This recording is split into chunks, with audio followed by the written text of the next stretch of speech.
I'm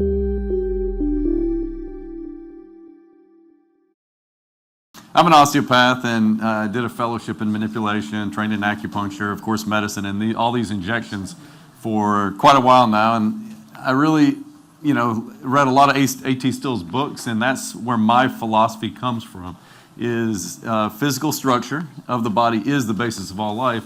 And he also talked a lot about arteries and other things about the body trying to get blood flow to areas to try to heal. And so that's how I think about these injections when we're doing them. This video is of living fascia.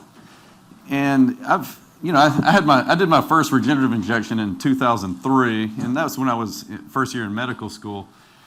But it started a process. I didn't obviously do a lot of it back then. And then you have people like AJ who's been doing it since the 90s.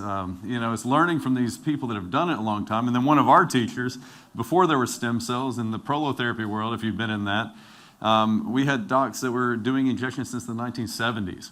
And so learning from these experienced people is what helped propel me. And, now that I've done this on my own for 16 years, we don't always see MRI improvements from the injections. We still see those disc herniations, or we still see tendon tears, or arthritis that's there. But very commonly, we see improvements in how their mobility is, their activity, and then their pain relief. And in my mind, we have to be regrowing something.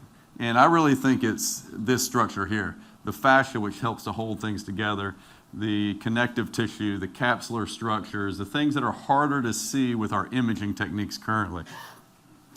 Also, what I want to kind of get across in the talk today is a formulation of an idea of how to do the technique of injection. We have a lot of talks on, what we inject and how, what's the right source of getting these things, but how we inject can also have a big impact on our outcomes.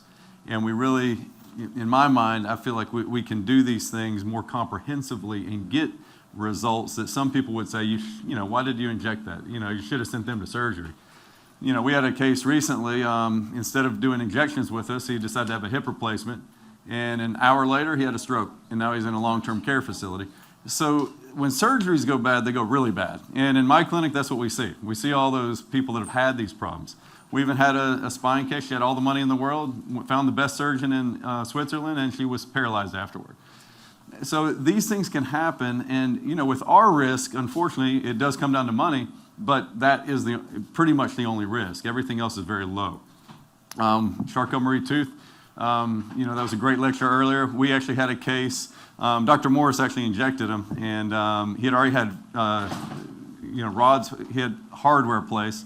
He had another old fracture healing. He had arthritis in his whole foot and ligament tears. And after we did a very comprehensive treatment, and now he's golfing 3 times a week. Well, last week I think Dr. Moore said he was golfing three days in a row, no problems, no balance issues, no pain.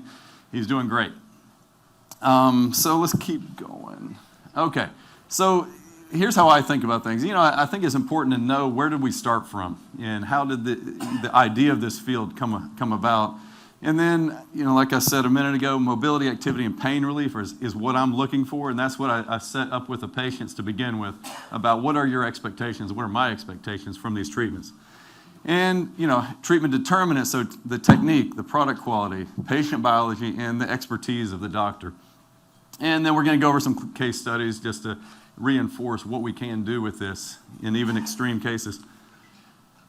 So the first group, as far as I know, it was from the 1920s, and the herniologists were doing this in order to prevent having to do surgery way back then. And then over the years it developed, and the first publication in JAMA was for a TMJ and showed positive results. Then, of course, over the years, decades, the first books were written on prolotherapy in the 1950s, and rabbit studies were done to show ligaments on one side grew 50% bigger than the other side. So there's a lot of data behind it. It's just, unfortunately, never got out there. And then modern era, we're including the biologics. The docs that I trained with did lots of chemical stuff with pumice and phenylquinonurea, and they got phenomenal results, but they had to do lots of treatments, and it was very painful. Now with these, we're able to not create as much pain and get better results quicker. So, like I kind of said, my philosophy is a combination of things. It's taking philosophies from acupuncture, from manipulation, and particularly craniosacral and fascial work, and incorporating it with medical training and the injections that we've done. So I'm going to hammer this. This is really what I look for: mobility, activity, pain relief, and really want to promote that. And then, we can do different questionnaires and other things in order to make that more effective. So, surgery comes with some risks, right? Scar tissue, I'm sure we've all seen that. Then the post-op complications, like I said. And then all these other things can happen, infections, and then we have to deal with those more extreme things. So injection technique does matter, and if we can do a more comprehensive injection technique, then we can get those great results on everybody instead of just some people. So injection technique, so the precision and the accuracy in doing the delivery method. Are you getting right down to where the injury is? Let's say there's a tendon tear. Well, a lot of people just go to that tendon and inject it right there. But where did it tear from? And it typically tears from the bone, and that's what allows that tendon to become loose. And so we want to go down to the bone and inject there as well as the tendon itself. Then we get into product quality. Years ago, there were companies, there's a CEO in jail right now because the product quality of what they were selling was not what it should have been. And of course, patient biology, that's what a lot of lectures are about right now. If we can get the patients, if we can, first of all, analyze, do heavy metal testing, do all these infectious disease testing, autoimmune testing, because if they have these other things, they're not going to heal as well.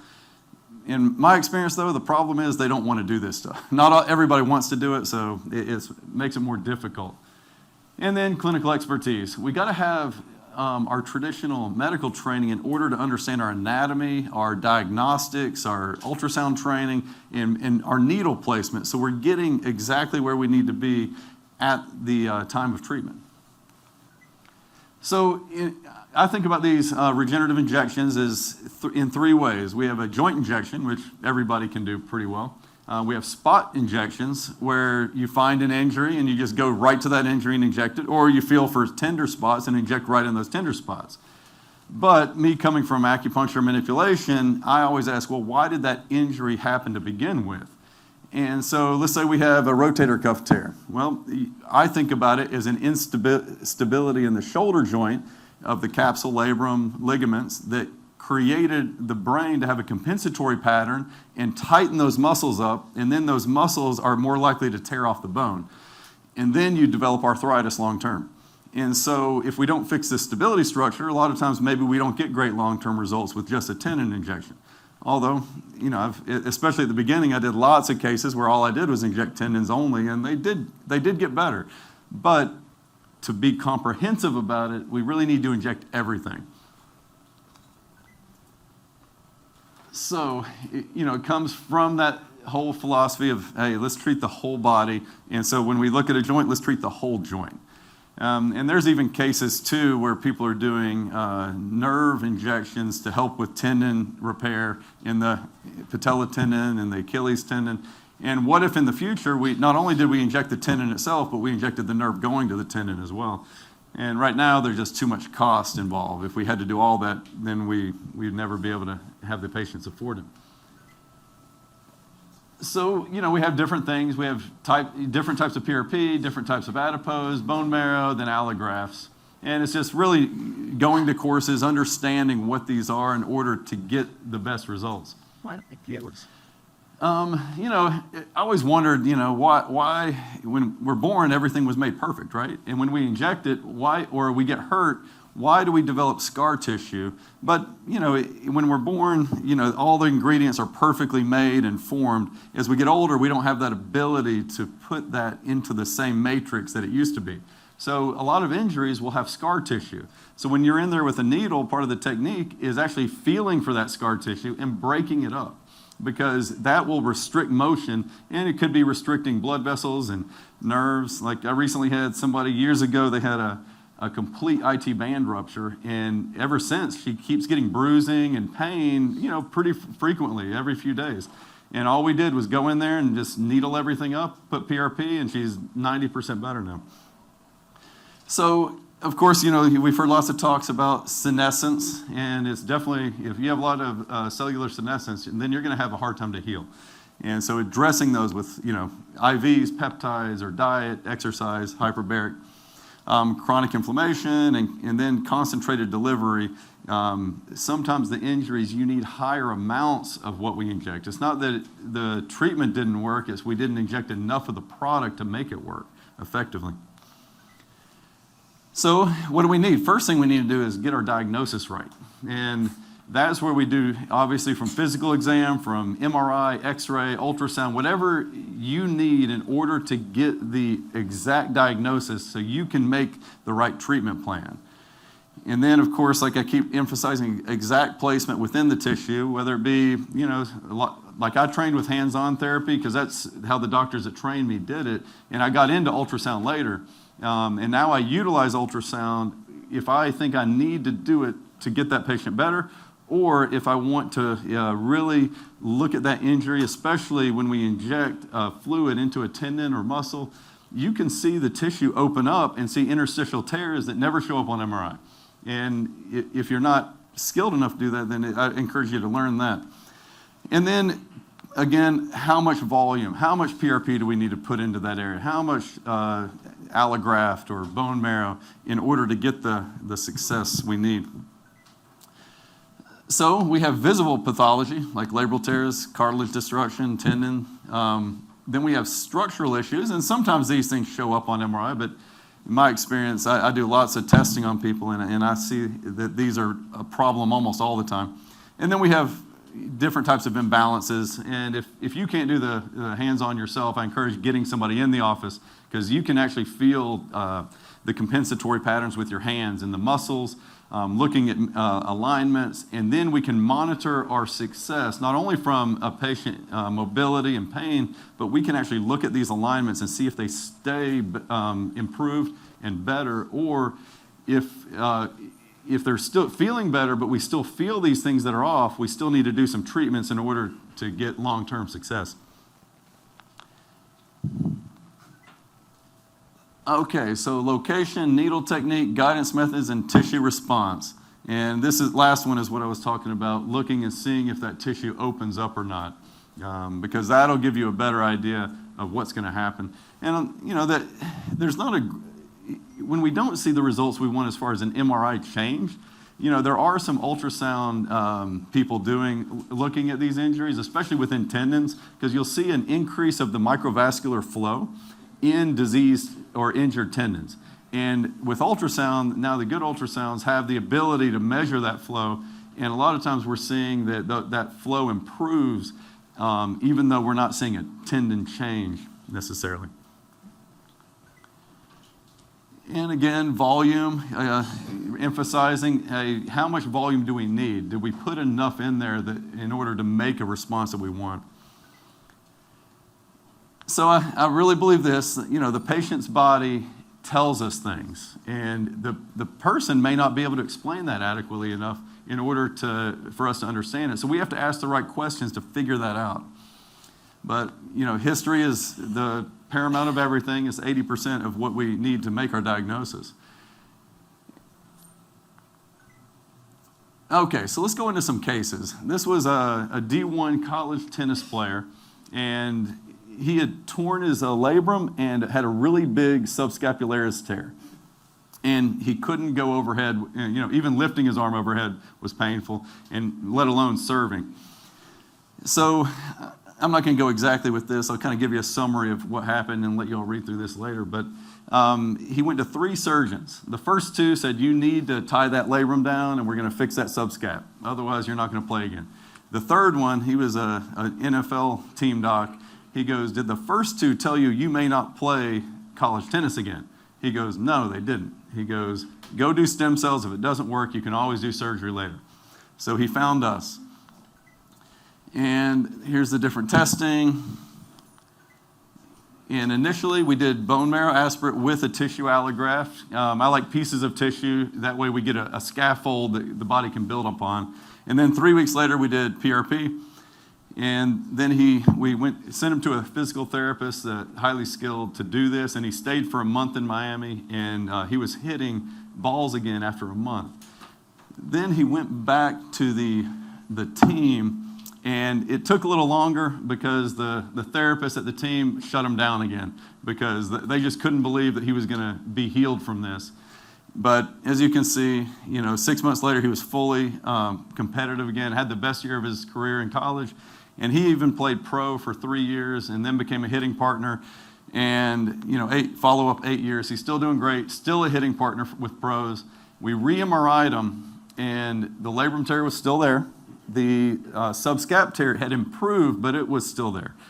So why was he able to go back to full activity, especially at his level of competition? It's because we stabilized everything around it. When I injected it, we injected the capsule all the way around the shoulder, the tendons all the way around the shoulder. And I was much more aggressive at the torn spots, but we were able to get his mobility and activity back so he could play at this level. Okay, so lumbar radiculopathy. This lady, a 6-year-old female, came in a wheelchair with severe left leg pain right in her calf. It was like somebody's taking a hot poker and just jabbing it in there. And I'd treated her husband for some different injuries, and that's why they even came to see me.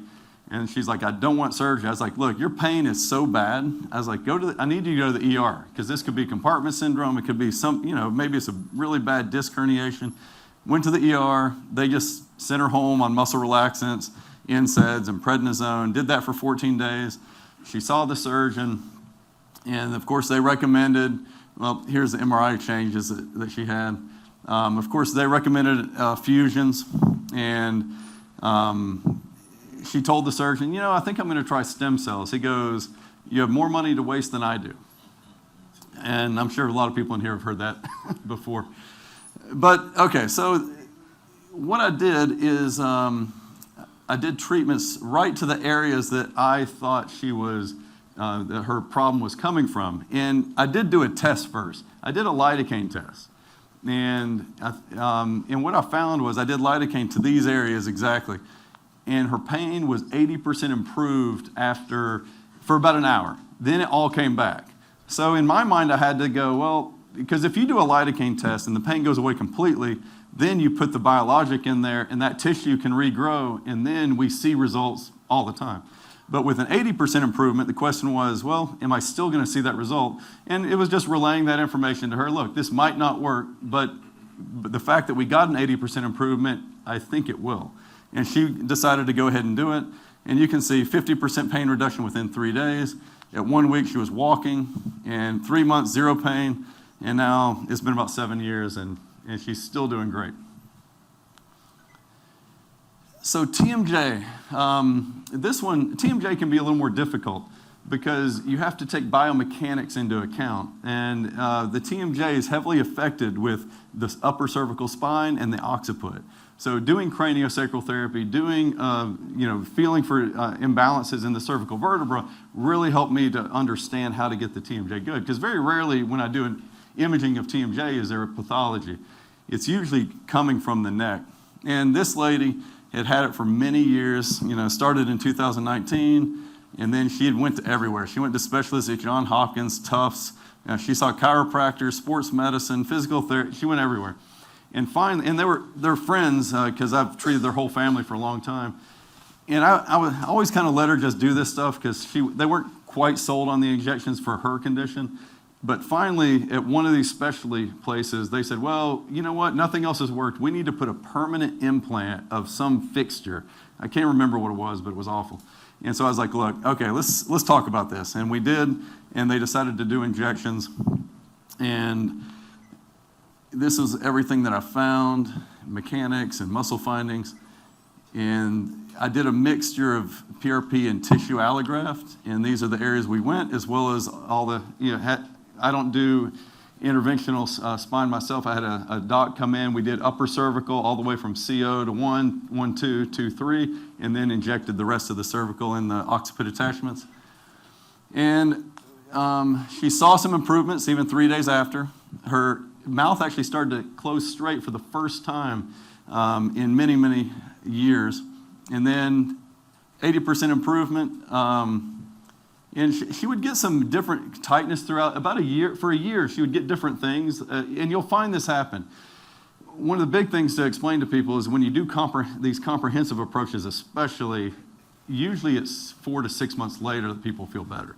And you will see things kind of go 2 steps forward, 1 step backward. And making sure you tell people ahead of time about that way they can expect it. And in her case, she had little pains here and there that she would feel over about a year. And 9 month, this is what she was feeling. And I call them booster shots of prolotherapy. We just use dextrose. So after I do a big treatment with PRP or stem cell, we just need to do those spot treatments of prolotherapy to help strengthen certain areas or get that blood flow back to those areas again to just give a little enhanced healing response. And this is about 20 months afterward now, and 95% improved, and functionality is fine.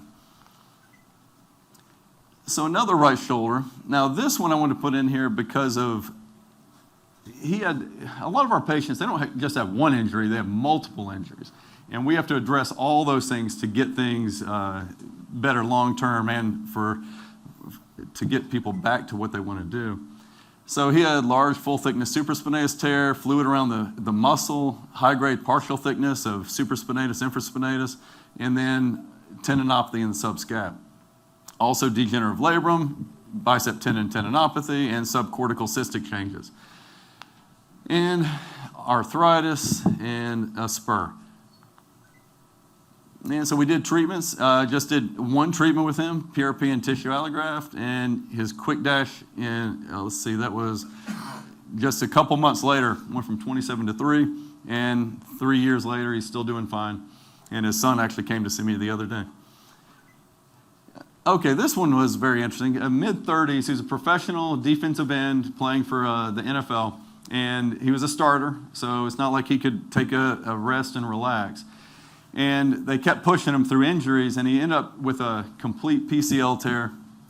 And let's see where that MRI is. Yep, here it is. So a complete PCL tear, a pretty severe MCL tear, and also an partial ACL tear, then patellotendinosis, and he had the contusions inside the bone. And so I told him, I was like, look, for what you do, are we really going to fix this? I don't know. I don't know if I'm going to get you back to play. He's like, look, I've already made one. He signed a huge contract one time in his career. He's like, I don't have to play anymore. He goes, I just don't want surgery. And if I can't fix this without surgery, I'm going to retire. So I was like, look, here's what I would do. We're going to do 2 treatments, one with allograft everywhere, and then another one with bone marrow everywhere. And we're going to see what happens. He's like, all right, let's do it. So that's what we did. So after we did these 2 treatments, I did them 1 month apart. We did a very heavy-duty physical therapy for 3 months, and he went back to activity. And he ended up playing the entire next season without any problems in his knee. And he was on his way to have his best year of his career. Then he tore his Achilles in the other leg, and then the surgery went bad, and he never played again. Lingual nerve. So, we know injuries, from joints make sense, right? We inject tendons, ligaments. This patient went to a dentist, and the dentist just happened to hit the right spot. Hit his lingual nerve, felt like an electric shock in his mouth, and went numb and couldn't talk very well after this injury. And he ended up going to all these dental specialists, and finally they're like, look, we think this is permanent because you're not seeing any improvements after 3 months. And so we're going to send you, there's 2 surgeons in the country, they're cash, like 25 grand. They're going to cut in there, they're going to make that nerve straight again, and then put a stem cell patch around it. But it's a 50% success. And so when he heard that, he knew that I did stem cell. He called me, he's like, what do you think? I go, well, I have no idea. If it's a complete tear, I mean, if they went through that nerve, then it's not going to work. But he was willing to try it. And we just took exosomes, and I did a super high amount because, you can't see that nerve under ultrasound. So I just wanted to go in there and put it everywhere, and I did. So his sensation started to return over the few-week time period, and at 2 weeks, it was really noticeable. And then at 6 weeks, he was completely better. And then it's been about 4 years now, and he still has no problems with that. This lady has she had severe carpal tunnel, and I'm going to kind of skip over to this part. This was her EMG NCV. And then I even did an ultrasound to look at the size of her nerves. So, this just proves that she has cervical radiculopathy and she had severe carpal tunnel, which usually indicates surgery. And then she also had some hand arthritis. She was another complicated one because she's like, my whole hand hurts. Well, it was carpal tunnel mixed with arthritis in her hands. So I ended up treating the carpal tunnel and then treating her hands later. And the way I think about carpal tunnel is a lot of times you get inflammation of the common flexor muscle and tendon, and that inflammation, the injuries tighten the muscle, so it puts pressure in the carpal tunnel, and the inflammation will go down to the tendons and also create pressure on that nerve. So I did a hydrodissection of the nerve as well as injecting the tendon up here on both hands, and then she had a significant improvement within 2 days. She started being able to do housework again. And then we did here's a more in-depth thing about our injections. You can read that later. But 6+ years, no pain, no problems. She's still using her hands to this day. So I bring this one up because, we don't always think that we can treat people after they get too old, but I've treated 3 people in their 90s. And this one was a 92-year-old male, and just progressive hip pain. He lived in a home, and he couldn't get out of bed anymore. And so he just wanted to be able to walk around and intermingle with everybody. So his daughter brought him in, and we didn't have an MRI. You'll see, I like MRIs on almost everybody. But we had an old x-ray that showed arthritis, and I just did treatments that I thought were going to work, and I did the anterior, the lateral, and the posterior capsule ligaments in the joint. And then a month later, he was able to go back and enjoy what time he had left in that home.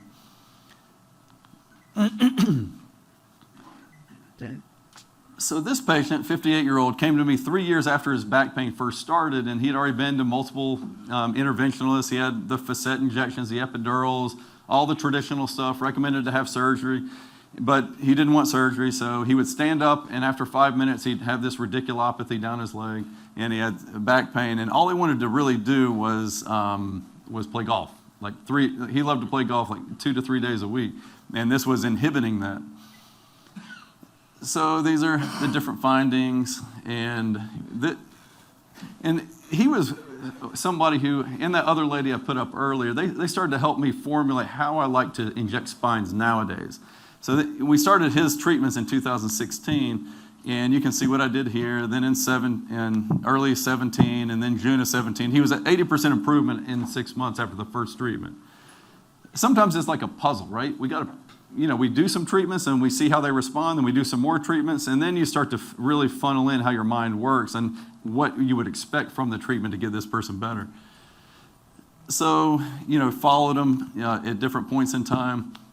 This one was, 3 years after we treated him, he was doing great, and he lifted a garage door because it was broken, and he heard a pop in his back, and he was laid up, and he called me, goes, did I just mess everything up? I said, we're going to find out, because if these injections actually regrew tissue and stabilize you, then you're going to get better within days, whereas before he would have been laid up in bed for a month, and within 2 days he was better. And he still plays golf.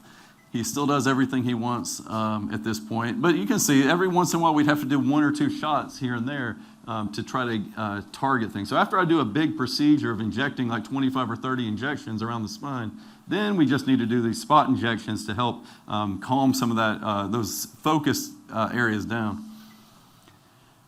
In this patient, so she had severe arthritis. Almost every joint in her ankle had arthritis in it.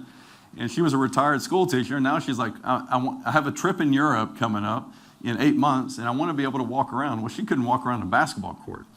And they were recommending ankle replacement, and I was like, look, again, I don't know if this is going to work or not, but we injected a PRP and allograft mixture 3 times in a row, and she was able to go on her trip, walk 11 miles a day, and we followed her for about 4 years until we lost touch, and she was still doing great at that point in time.